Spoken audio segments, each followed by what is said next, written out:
वैशाख महात्म। राधे राधे। 5वां अध्याय। नारद जी कहने लगे, हे राजन, वैशाख माह सब धर्मों, सब प्रकार के तपों, सब महीनों और उन सब दानों में अधिक क्यों है? सो सब ये सब हे महाप्राज्ञ, अब मैं तेरे सामने कहता हूँ, तू ध्यान से सुन।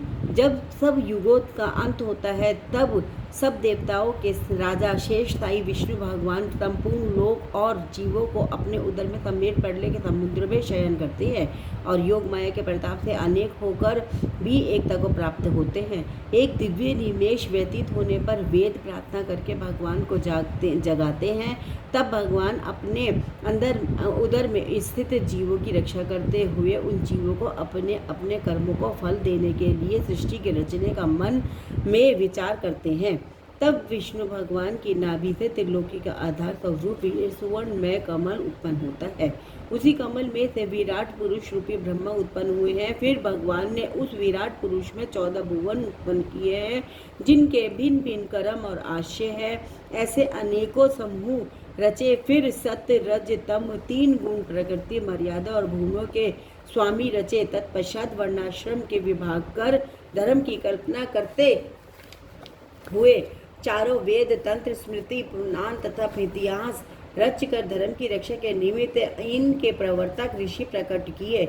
इन ऋषियों ने अलग अलग वर्णों के अलग अलग धर्म प्रवृत्त किए, जिन पर सब प्रजा श्रद्धा करने लगी। प्रजा अपने अपने आश्रमोचित धर्मों में लगी हुई है या नहीं, यह देखने के लिए साक्षात अविनाशी सर्वंतर्यामी भगवान चिंता करने लगे। यह वर्षा काल मैंने निर्माण किया, इसमें सब प्रजा कीचड़ आदि में फंस दुखी हो रही है, जिससे सब धर्मों को नहीं कर सकती। यह देख क्रोध उत्पन्न होता है, मन प्रसन्न नहीं है। मेरे देखते कोई दुख नहीं पाए, अतएव उन्हें देखूं। शरद काल में सब खेती में लग रहे हैं, इससे पूर्ण रीति से धर्म नहीं कर सकते हैं। कोई पके फल की अपेक्षा कर रहे हैं, कोई वर्षा से पीड़ित है, कोई शीत से दुखी है, अतएव धर्म नहीं करते। उन्हें देख मुझे शेष उत्पन्न हुआ कि उनकी उल्टी गति देखकर मुझे संतोष नहीं। हेमंत ऋतु में सर्दी के हमारे कोई प्रातःकाल नहीं उठता, सूर्योदय से पहले ना उठते देख मुझे क्रोध उत्पन्न होता है। शिशिर ऋतु में भी प्रातःकाल के समय शीत से पीड़ित रहते हैं तथा फसल तक पक जाने की प्रतीक्षा करते हैं। फिर जो मनुष्य जाड़े के मारे प्रातःकाल में स्नान करने के लिए केवल सोचा ही करते हैं, उनका शुभ कर्म लुप्त होता जाता है, जो कभी पूरा नहीं होता है। यह समय प्रेक्षण का नहीं है।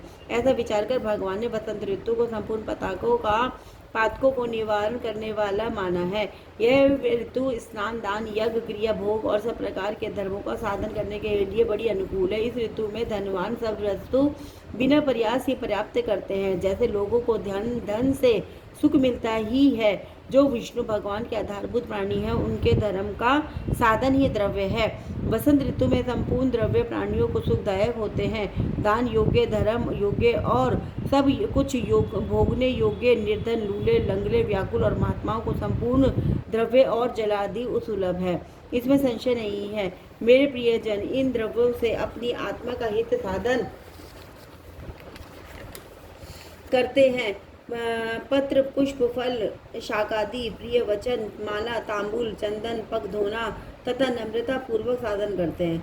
मैं उनको वर देता हूँ। ऐसा कहते हुए विष्णु भगवान लक्ष्मी सहित चारों ओर वनों को देखते चले, जिनमें अनेक प्रकार के फूल खिल रहे हैं, जिनमें हर्ष पुष्प प्राणी रहते हैं और मतवाले, भ्रमर और पक्षी विचर रहे हैं। ग्रामवासियों के बहुमूल्य आश्रमों के आंगन, उद्यान स्थल लक्ष्मी को दिखाने लगे। उनके देवता, मुनीश्वर, सिद्ध, चरण, गंधर्व, किन्नर, नाग, राक्षस सब स्तुति करते हैं। वर्णाश्रम वासियों के घरों में जाकर मीन की संक्रांति तक लक्ष्मी और सब देवताओं और मूर्तियों सहित भगवान रह करके लोगों के कर्मों का निरीक्षण करते हैं। धर्माचरण वाले पुरुषों की मनोकामना पूरी कर देते हैं और मदोन्मत्त लोगों की आयु और धनादि को हरते हैं, जो वैशाख में भगवान की पूजा करते हैं तथा उनके चल मूर्ति रूप साधु महात्माओं की सेवा करते तथा अन्य महीनों में नहीं करते।